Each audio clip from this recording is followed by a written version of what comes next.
o ng pagbabasbas ng holy water doon po sa abo, no? Doon sa ito po yung mula doon sa sinunog na palaspas kung last year po may mga pagpalaspas, yun po ang sinusunog at binibindisyon na ng holy water at siyang ipinapahid sa noo ng ating mga kapusong Katoliko na nagpupunta sa mga simbahan pagka po ganitong Ash Wednesday. Ang misa po ay nagsimula kaninang alas 5:30 at hanggang mamayang 10:45 po ang misa para ngayong umaga at doon sa hapon ay mamaya pong 1:45 at ang pinaka-last mass naman po para ngayon ay hanggang mamayang alas 7 ng gabi. Kung nakikita ho ninyo, napakakapal na ho ng ating mga kapusong nandito ngayon sa Baclaran Church. At sabi nga po nitong kanilang rector na si Father Victorino Cueto ay inaasahan niyang aabot sa 125,000 ang mga dadagsa ditong deboto na para ho sa pagpapahid ng noo sa kanilang abo sa kanilang mga noo. Ngayon, mamaya alamin ho natin bakit ba naging bahagi ng tradisyon ang pagpapahid ng abo sa noo. Yan po yung nakikita ninyo, yung mga palaspas na sinunog, ayan, at binibindisyonan.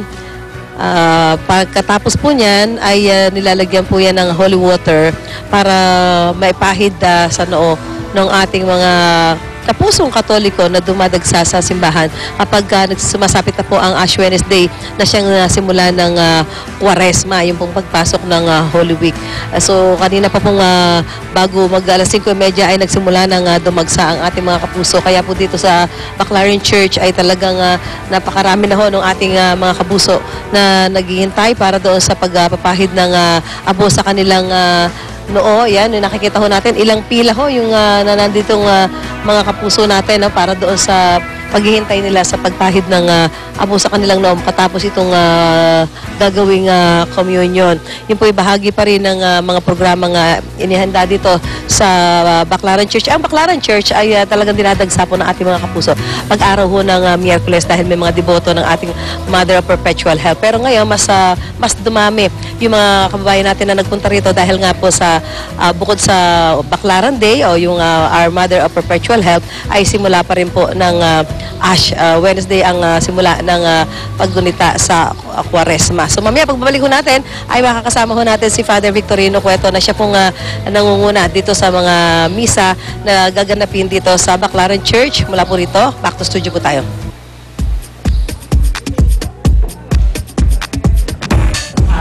Alright, salamat Susan. At sa gitna po ng moderno nating pamumuhay, marami raw ang nakakalimot sa mga tradisyon at kaugalian na dapat isinasabuhay ng mga Katoliko. Pero hindi naman siguro kailangan maging ganyan. Kung may paraan, walang dahilan para maging Katoliko lang sa pangalan. Siyempre ngayon, Ash Wednesday ngayon, mabibilib kayo sa kwento ng ilan na ginagamit pa ang makabagong teknolohiya para mapanatiling buhay ang kanilang pananampalataya. Narito po. Holy high-tech! Talaga. Ang pananampalatayang Kristiyano, bagamat sinauna ay hindi naluluma. Sa pagbabago kasi ng panahon, sumasabay ito upang lalong maisapuso at maisabuhay. Tulad na lang sa teknolohiya ng texting. Kung gusto mong magkaroon ng moment with the Lord, pwede kang manalangin through text. By just pressing some buttons, masasabayan mo ang Our Father, Angelus, at pati 3 o'clock habit. As we forgive those who sin against us. Tinatawag natin itong evangelization through social media or social network, no? Ginagamit natin yan para mas maraming mga taong ma-reach ng catechesis, evangelization. Nagsisilbi rin itong tagapagpaalala sa iyo dahil sa nag-a-alarm ito para sabihin sa iyong oras na para magdasal. The angel of the Lord declared unto Mary. Mas maganda kasi nga, normally, nawawala na talaga ngayon yan, no? Unlike before, during the 60s, 50s, 70s, ngayon mukhang nawawala na yung 6 o'clock na orasyon, Angelus. Kung ikaw naman ay techie at gusto mo na laging ma-inspire with God's Word, pwede mong i-download ang Bible application sa iyong tablet PC. Sa pamamagitan nito, you can read the Bible in style. Maaari ka pang mamili ng iyong daily passage o di kaya magbasa ng scripture while you're on the go. Minsan medyo mabigat yung Bible na kung talagang dadalhin mo, for practical purposes, practical reason, pinapayagan na rin ang simbahan yung. Para naman sa darating na Semana Santa, pwede kang magbisita iglesia sa internet.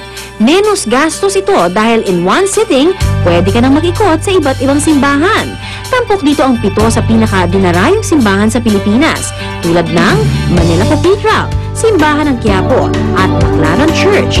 Pwede ka rin magdasal sa 14 Stations of the Cross. Ang pinaka-purpose niyan para mas madali para sa kanila pumunta sa mga simbahan. Kita nyo na, faith and technology goes hand in hand. Kaya sa tulong ng mga makabagong pamamaraan, naway mas lalong lumalim ang ating pananampalataya sa Poong May Kapal.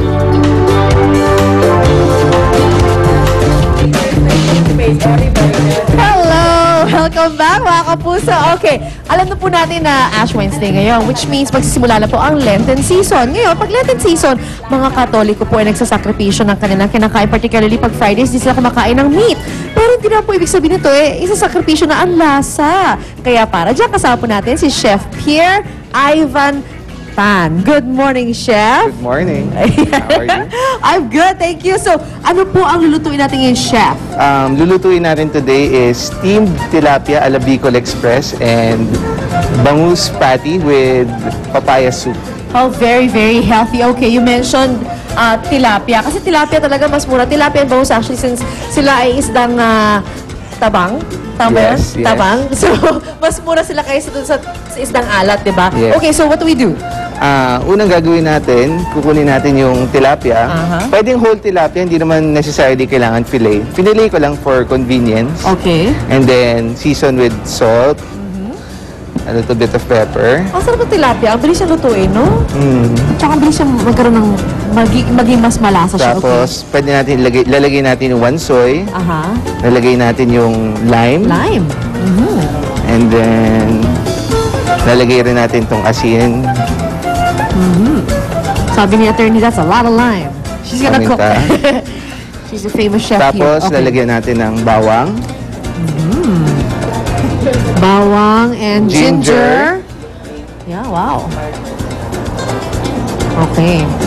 Ulitin namin, no? Bicol Express to. Express. Tama, Bicol Express, right? Yes. So, medyo, inspired. medyo maanghang-anghang siya. But it's only inspired. Bicol Express inspired. So, mga maling sa maanghang, please make it really, really hot. Kung ayaw nila masyadong manghang, pwede nang bawasan Tanggalin? yung sile Oo. or siling labuyo. Lagyan natin ng marami para... Yan. Sabi niya nakakapayat na yung sili, ha? Sige, lagyan natin. Ayun. Okay, anyway. Oh.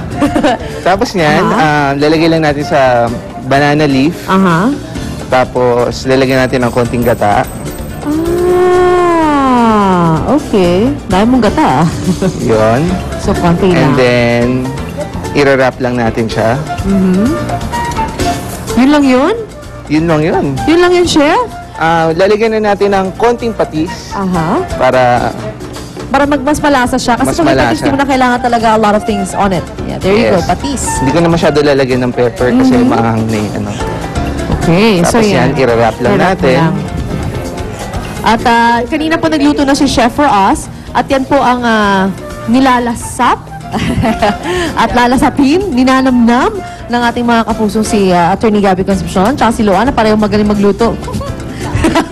Nag-react eh. Ayan, so kakainin na nila ang niluto ni Chef kanina. Again, what's Steamed tilapia a la Bicol Express. Tilapia a la Bicol ito. Express. There you Lalagyan go. na natin ng stick para hindi Para siya ma-hold mag-loose. siya. Aha. Tapos, There you go. Okay, and then meron pa isa dyan. Ano nga pala to? Just before we go? What's that? that's bangus patty with papaya soup. Bangus patty with papaya soup. Thank you very much, Chef. Thank you. At mukhang nasasarapan itong dalawang kasama ko sa harap. So ngayon po, lipat tayo kay Susie at Drew.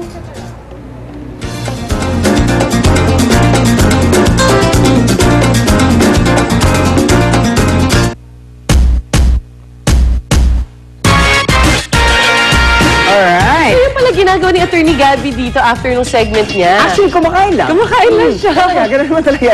Siyempre, dahil katambay namin kayo araw-araw mga kabuso, dapat siyempre meron din kayo. Yes. Kaya naman mga ka-Facebook at mga ka-Twitter, ito na po ang inyong pagkakataon sa ating I-hear Here it! Baby. That's right. Ang ating i-hear it question of the day, gumagawa ng sarili natin mga whatever sign, di ba?